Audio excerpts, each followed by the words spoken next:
بسم اللہ الرحمن الرحیم۔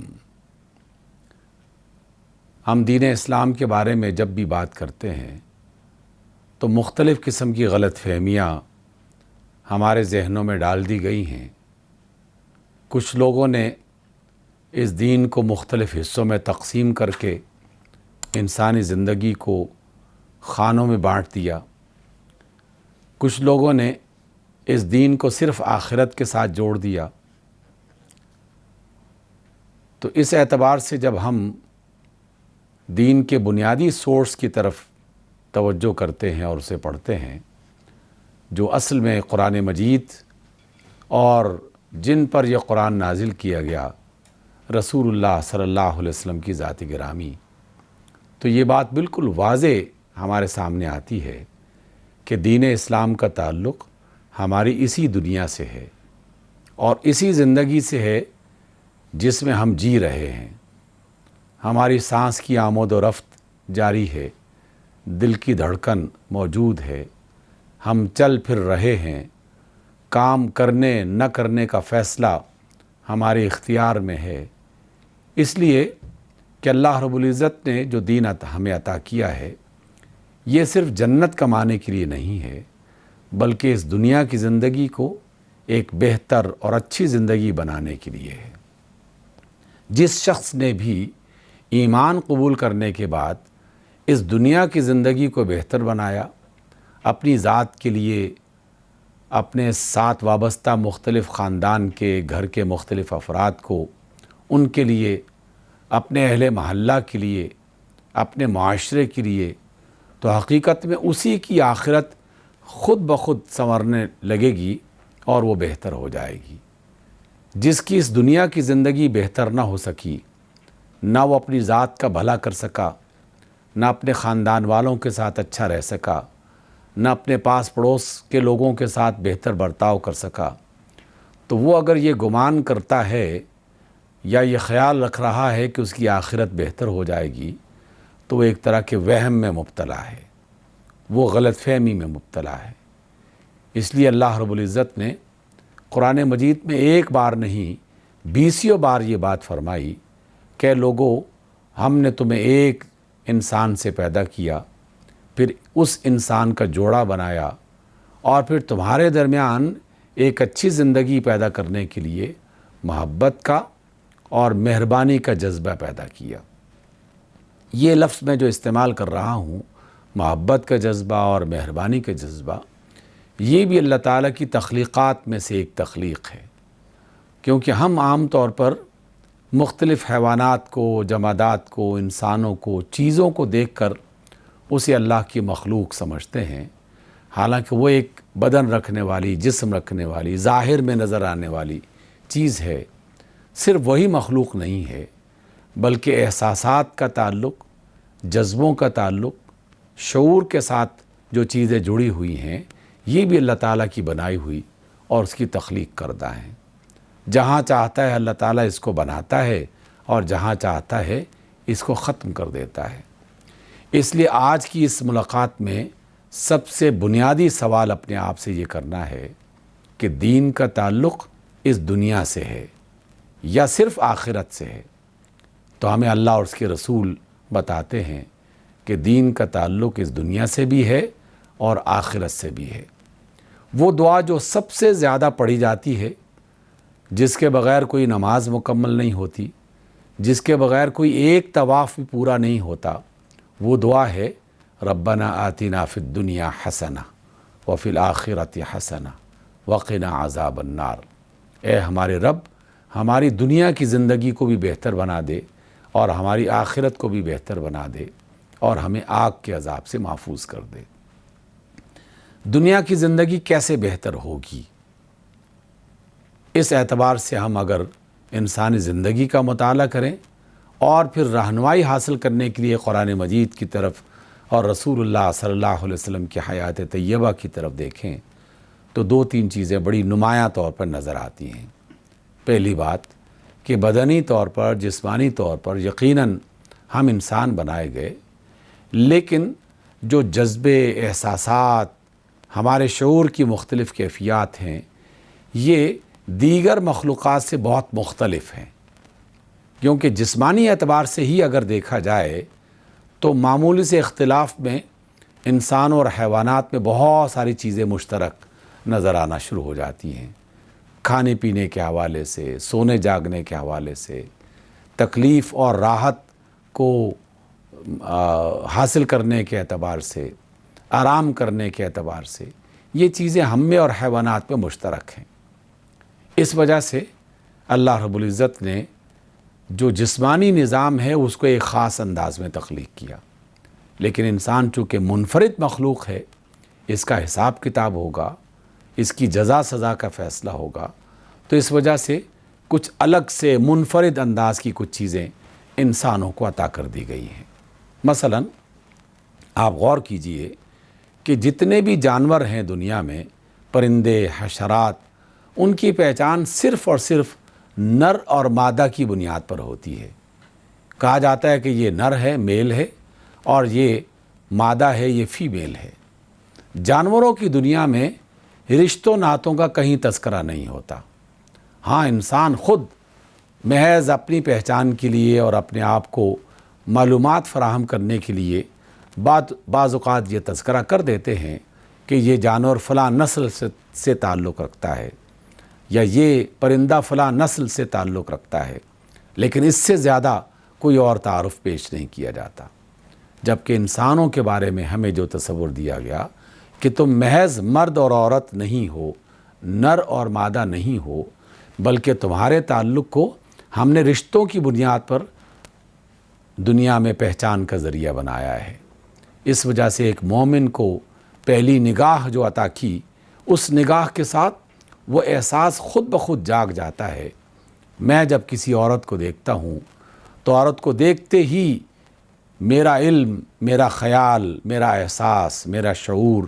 مجھے ایک انفارمیشن دیتا ہے کہ یہ محض ایک عورت نہیں ہے، بلکہ یہ تمہاری ماں ہے۔ یہ محض ایک عورت نہیں ہے، بلکہ یہ تمہاری بیٹی ہے۔ یہ محض ایک عورت نہیں ہے، بلکہ یہ تمہاری بہن ہے۔ یہ محض عورت نہیں ہے، بلکہ اس کا تمہارا تعلق میاں بیوی کا ہے، اور یہ تمہارا اس جوڑے کی حیثیت میں زندہ رہنے کا اور دنیا میں زندگی گزارنے کا ایک ذریعہ ہے۔ جیسے ہی یہ احساس پیدا ہوتا ہے تو فوری طور پر جذبات بھی بدلنا شروع ہو جاتے ہیں۔ ماں کے لیے، بیٹی کے لیے، بہن کے لیے، بیوی کے لیے، کسی اور خاتون کے لیے، بالکل اسی طریقے سے خواتین کی طرف سے بھی مرد کے حوالے سے یہی تعارف پیش کیے گئے ہیں کہ یہ باپ ہے، یہ بیٹا ہے، یہ بھائی ہے، یہ چچا ہے، یہ سارے رشتے بنائے گئے۔ تو اس اعتبار سے دین اسلام پہلا شعور ہمیں یہ دیتا ہے کہ تم حیوان نہیں ہو، تم محض ایک جانوروں کی طرح زندگی بسر کرنے والی مخلوق نہیں ہو، بلکہ تم انسان ہو، اور انسان ہونے کے ناطے سے تمہارے جوڑے بنائے گئے، پھر ان جوڑوں سے رشتے وجود میں لائے گئے۔ ان رشتوں میں سے ہر ایک رشتے کا اپنا ایک تعارف اور اپنا ایک تقدس ہے، تمہیں اس کا خیال رکھنا چاہیے۔ جب یہ جوڑا بنایا گیا تو پھر اللہ رب العزت نے کچھ احکام مزید عطا کیے۔ اس اعتبار سے پہلا حکم یہ دیا گیا کہ دنیا میں کوئی فرد، مرد ہو یا عورت، وہ اکیلا زندگی بسر کرنے کا ارادہ نہ کرے، کیونکہ اکیلا زندگی بسر کرنے میں بے شمار قسم کی مشکلات بھی ہیں اور غلط راستوں پہ چلنے کے امکانات بھی ہیں۔ اس لیے اللہ نے اور اس کے رسول صلی اللہ علیہ وسلم نے جوڑے کا تصور دے کر ہم انسانوں کو یہ بتایا کہ اللہ کی شریعت، اللہ کا قانون، اللہ کا دین جوڑے کی شکل میں رہنا زیادہ پسند کرتا ہے۔ اس لیے رسول اللہ صلی اللہ علیہ وسلم فرماتے ہیں کہ نکاح من سنتی، نکاح کرنا یہ میرے طریقوں میں سے ایک طریقہ ہے۔ میرے راستے پہ جو چلنا چاہتے ہیں وہ اس راستے کو یا اس بات کو ضرور اختیار کریں۔ صرف یہ نہیں کہ تم نے نکاح کرنا ہے، اب اس کے ساتھ دیگر احکامات بھی جوڑ دیے گئے۔ اللہ کی طرف سے پہلا حکم یہ آیا کہ اگر کوئی مرد اور عورت آپس میں نکاح کر کے ایک جوڑا بن کے زندگی بسر کرنا چاہتے ہیں تو پہلی شرط یہ ہے کہ دونوں کا مومن ہونا لازمی امر ہے۔ اگر ان میں سے ایک اللہ کو مانتا ہے اور ایک اللہ کو نہیں مانتا تو ان دونوں کا باہمی نکاح نہیں ہو سکتا۔ چونکہ ہم اللہ کے بندے ہیں، اس کے حکم کے پابند ہیں، وہ ہمارا مالک اور بادشاہ ہے، وہ ہمارا حکمران ہے،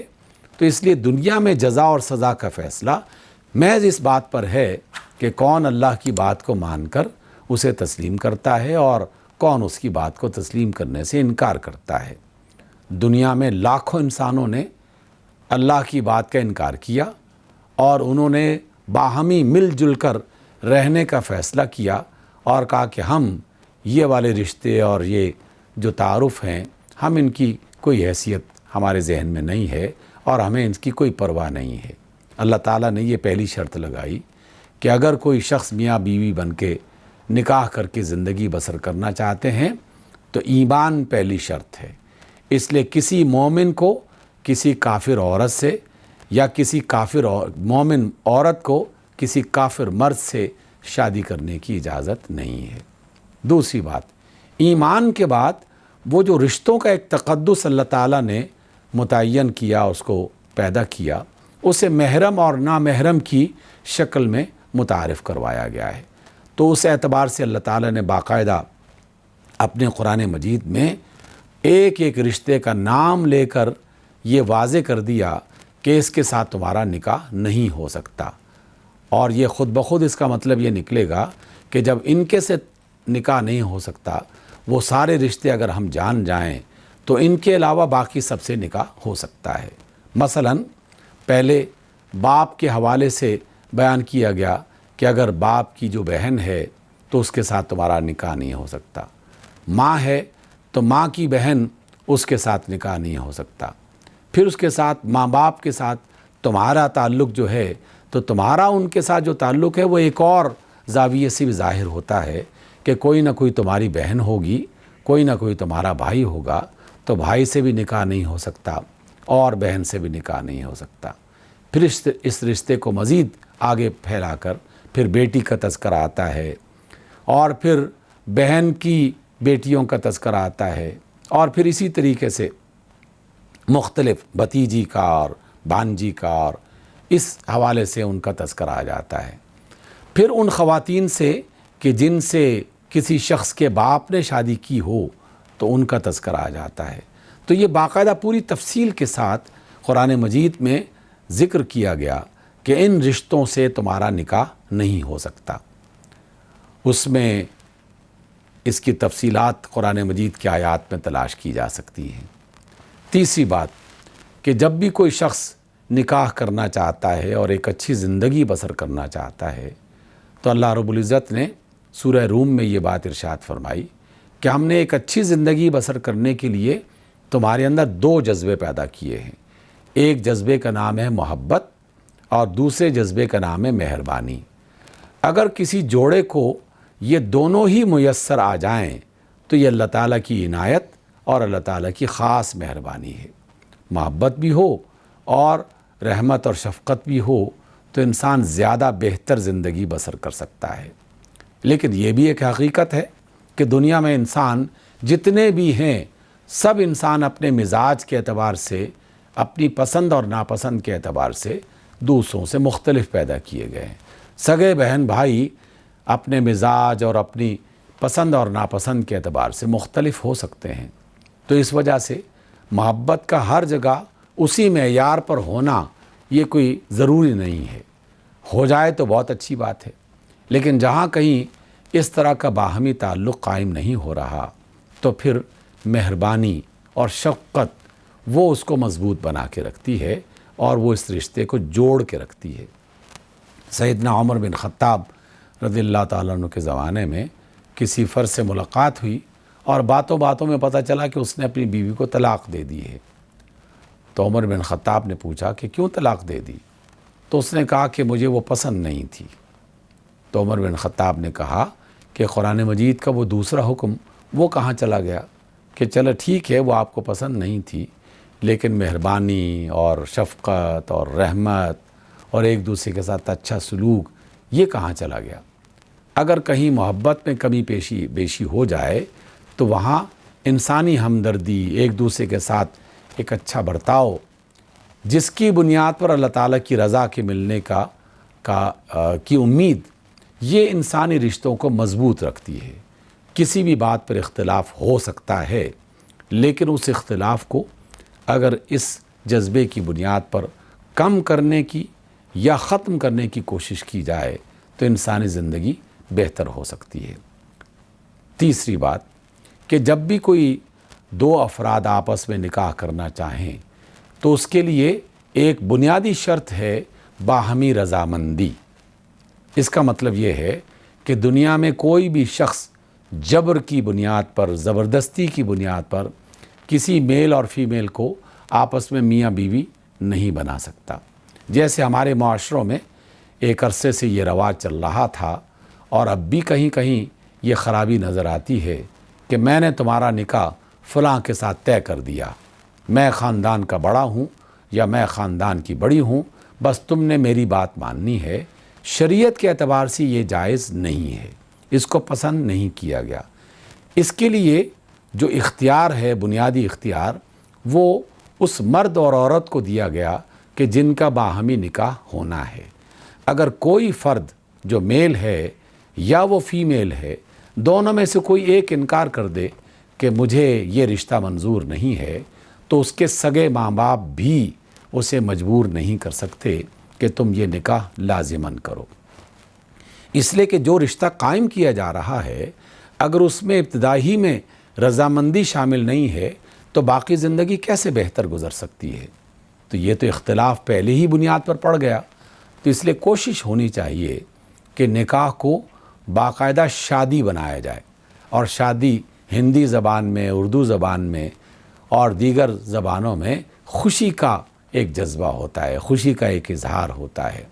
وہ جس میں جبر ہے، زبردستی ہے، تو اس میں خوشی کہاں سے آئے گی؟ اس وجہ سے اللہ اور اس کے رسول صلی اللہ علیہ وسلم کی طرف سے نکاح کے کرنے یا نہ کرنے کا اختیار اس مرد اور عورت کو دیا گیا کہ جن کے باہمی نکاح کا فیصلہ کیا جا رہا ہے۔ چوتھی بات یہ ہے کہ نکاح ایک عبادت ہے، یہ محض ایک عمل نہیں ہے کہ دو بندوں کی شادی ہو گئی ہے۔ یہ نماز کی طرح، روزے کی طرح، حج اور زکوٰۃ کی طرح، تلاوت قرآن کی طرح، ذکر کی طرح ایک عبادت ہے، کیونکہ ہر وہ کام عبادت ہے جو اللہ نے کہا ہو، رسول اللہ نے اس کا طریقہ بتایا ہو، اور ہم اللہ اور اس کے رسول کے کہنے کے مطابق اس کو پورا کر رہے ہوں۔ تو جب یہ عبادت ہے تو پھر اس عبادت کو چھپ چھپا کے کرنے کی کیا ضرورت ہے؟ تو پھر شریعت نے یہ باقاعدہ تعلیم دی کہ نکاح کوئی چوری میں کیا جانے والا یا پوشیدہ رہ کر الگ سے تنہائی میں کوئی ایسا عمل کہ جس کا معاشرے کو اور لوگوں کو پتہ نہ چلے، یہ کوئی ایسا عمل نہیں ہے، بلکہ اسے لوگوں کے سامنے برملا اس کا اظہار ہونا چاہیے، پتہ چلے کہ یہ دو افراد جو باہم ایک گھر میں رہ رہے ہیں یا باہم ایک دوسرے کے ساتھ ملتے ہیں، ان کا باہمی تعلق شریعت کی بنیاد پر قائم کیا گیا ہے۔ اس وجہ سے خفیہ نکاح اور خفیہ شادیاں شریعت اس کو پسند نہیں کرتی۔